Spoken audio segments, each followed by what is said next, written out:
Okay, so I got the neck out last segment yesterday, and I'm just cleaning up some glue here. I just want to show you a little bit of that process. Fortunately, we didn't have any chipping at all. I was going to say any chipping to speak of, but that would kind of like make you think that we had some. No chipping off the top here or the fretboard, so I didn't get any. It's not uncommon, and as I mentioned before, it's not at all difficult, and it's something to watch out for because I have done it a little bit.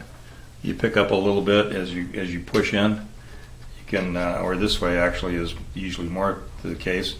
You can kind of slide under sometimes. A lot of times, the top is in such a condition that it's already split and or has been taken apart, and had chunks ripped out of it and glued back in. And so when you separate one, you're not always sure what you're going to end up with. Let me move this out of the way for a moment. And so what I've been doing is zoom in a bit. Oops. So just taking my chisel. This is about a 1 inch, 19 millimeter. So whatever that means. Yeah, 7/8. So anyway, I've just been taking it square, like a scraper basically, and it's relatively sharp. It's not wicked or anything, and just dragging it out like that to remove the glue. And I'm not sure how much tooth they put on their fretboards anymore, but Martin used to. I'm going to get up close to here. Maybe Martin used to. You see all those lines. So that's from a file that Martin uses to just file the back of their fretboards to give it some tooth. Gives it some pretty good ridges in it, and so when they glue it on, it gives it a little extra holding power. So that's what we're seeing there, and I'm probably not gonna. I'm not going to scrape that far enough to get all of that out of there because I don't want to take fretboard material away. I just want to get the glue that's on the top loose. And then before I glue the thing up, I will indeed take some 80 or 60 grit sandpaper and pretty much just do the same thing again so that there's a rough surface there for that glue to mate on. And I'll do that on both the rosewood and the body. The body much softer, the spruce much softer than the rosewood, so I won't hit it very hard. Although, yeah, you have control over how much of that's actually what it's doing. So let's zoom out a little bit. I'm going to grab the body and I'm going to bring it over and do the little same kind of thing. Actually, before I do that,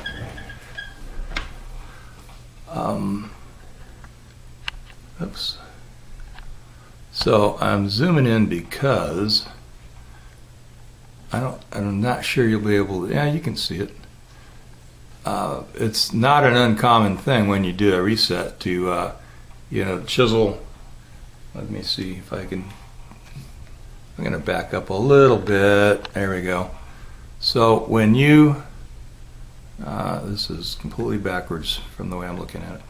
See, right here would be straight in to the neck or the tenon here, but there's actually this trench they've got going down in here, and there's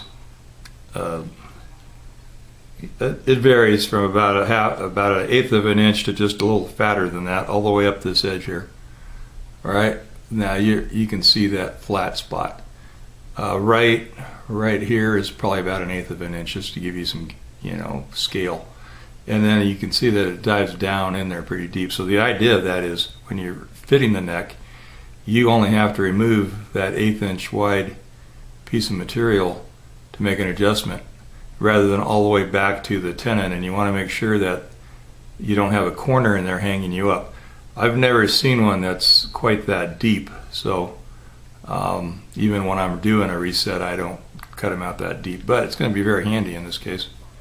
It doesn't really hurt anything. It's not a negative thing, because the dovetail is what gives you your strength, not that leading face here on the heel. So anyway, I just thought I'd point that out just because I can. Okay, so here again, very clean. No, we didn't lose any top wood in the process, and so now you can see the outline here where the neck, the fretboard laid on here. So it actually is right across there. So a little tiny bit of the sound hole peeking out there. So we can just do the same kind of thing just to make sure that I'm getting the glue off of there.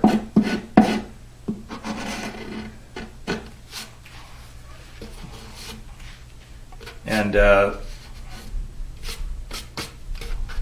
have to research. I'm pretty sure that this is still hide glue, and that being the case, that if I go back with hide glue, I don't have to worry about the glue being 100% scraped, because this existing glue will reconstitute itself. In essence, it will heat up and melt back in, and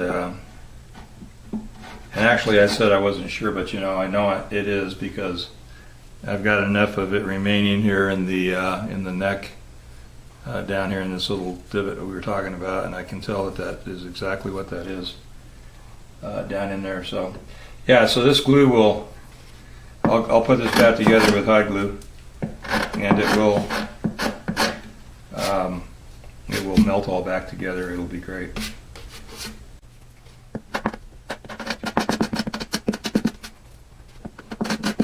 And I'm going to go in here now. A lot of times when I do a removal like this, and I've got the steam shooting out of the tube, if it's a lot of glue in here, I will use that steam needle and actually just get it nice and soft in there and then scrape it out. But there's really not a lot of glue left in the pocket here, so we won't have any issues removing what there is. I'll show you this too at the moment, if I can find it without having to go too deep. I have a block of wood that I keep in this drawer that has it's angled the same as the neck pocket, and I have sandpaper stuck to it. Well, so anyway, here it is. So this block of wood here is at the same angle as the dovetail, and so it's flat and then angled to that same angle, so I can put it in the back of the pocket and actually sand the dovetail at the right angle, and then I can flip it over and do the same thing over here. Can also do that. Well, there you can see Lucy. She's we've been having thunderstorms. She is not happy. She just kind of sits there and vibrates when we're having those. She's trying to sit in my lap, but I can't work on anything with her in my lap. I don't want to slice her with my nice sharp chisel. So I've got, let's go down there to where I'm working. There we go. I think maybe we gotta go a little more. Okay, so what I've been doing here is down in that groove I told you about, I've been making sure I don't have any glue down in there, and I've gone from both directions, down from both directions, and clean glue out, just straight in and chiseled it, and so I've got all the glue out of there. Now I'm trying to just get it off the face here, and across my knee just seems to be the best angle and all that good stuff. Now what I'm doing is I'm not wanting to remove any wood from the tenon. We'll get there. Actually, I'll be adding wood to the tenon. This is going to happen. I'm going to remove wood from the bottom of the heel, because when the top does its thing and kind of, you know, rolls up right there, or rolls down toward the sound hole, the bridge comes up because of the hump in the guitar.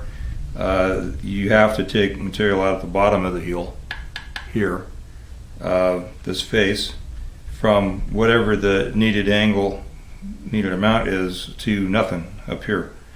And so that's the challenge of doing a reset, and then at the same time, obviously, well, maybe not obviously, at the same time, getting the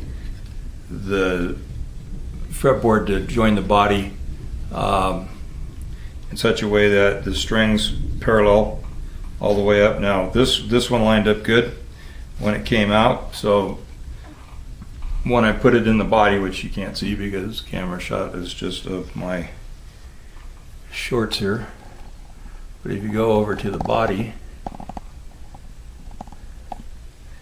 we have that pocket, and this, when everything is tight, these are going to line up the way they lined up. I'll also pull a string, you know, through the center of things, and I also like to do straight edges. I'll get it once it's fitting and everything after I've done my stuff here.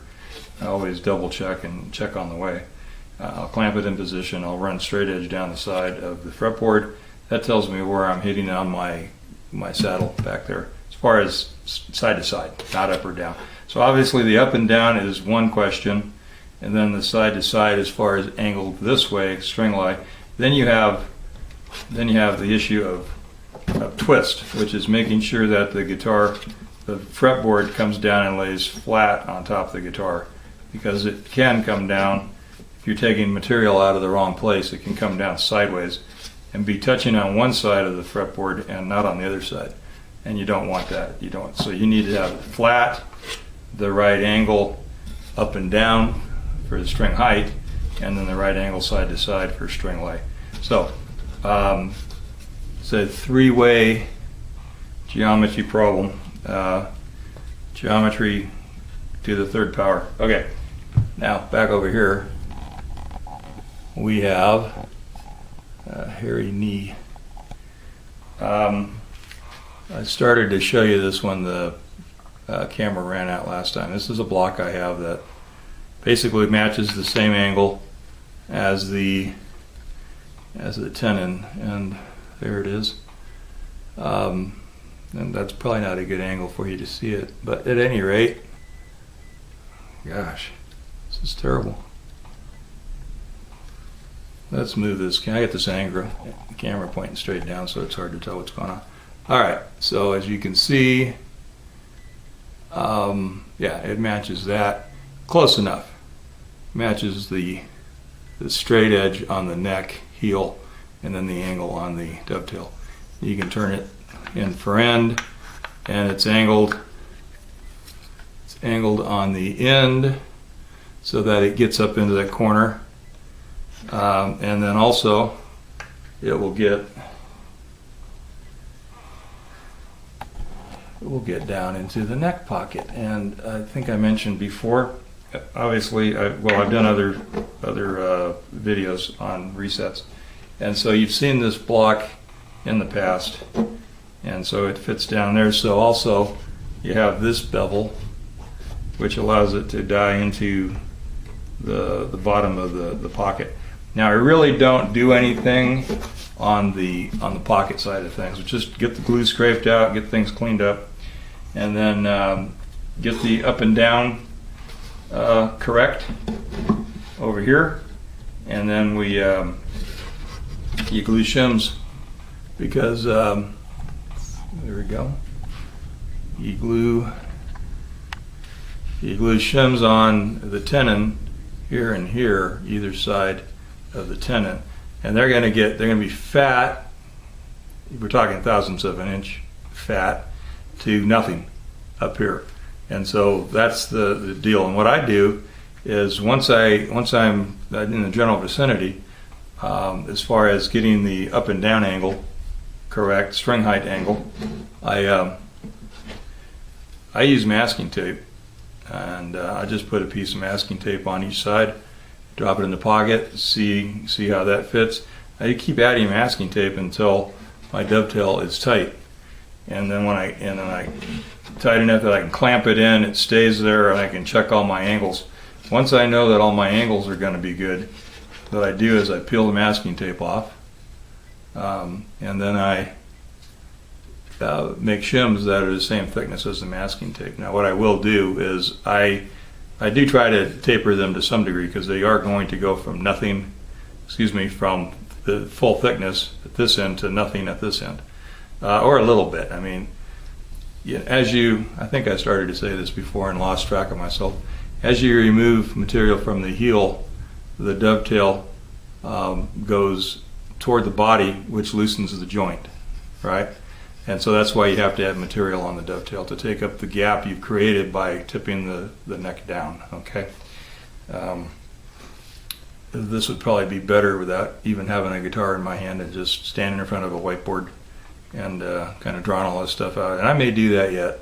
I don't think I've done that in a neck reset video, so maybe that would be good info.